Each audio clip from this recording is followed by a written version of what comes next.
Mheshimiwa Rais tarehe 22 mwezi Mei mwaka 2026 pale shule ya polisi Tanzania Moshi nilitoa jumla ya wanafunzi 5514. Hawa ni wanafunzi wa kozi ya awali waliohitimu mafunzo katika shule hiyo na kuwa askari wa jeshi la polisi. Miongoni mwa vijana hao wapo waliotoka katika vituo vya kulelea watoto yatima pamoja na familia zenye hali ngumu za kiuchumi, lakini wenye sifa na ufaulu uliowawezesha kupata nafasi hiyo. Wapo wenye elimu za form 4, wapo wenye elimu za form 6 na wapo wenye elimu za chuo kikuu.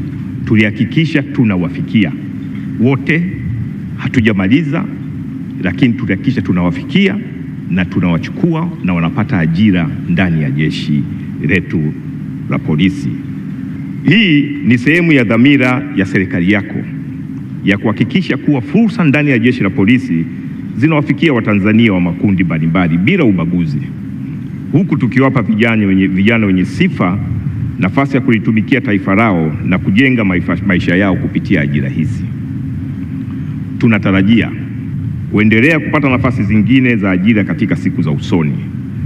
Na Mheshimiwa Rais, ninakuhakikishia kuwa jeshi la polisi litaendelea kuwafikia Watanzania kutoka maeneo na mazingira mbalimbali ya kijamii ili kuhakikisha jeshi letu linaendelea kuwa taswira halisi ya taifa letu na kuwa sehemu ya matumaini kwa vijana wengi wa Kitanzania.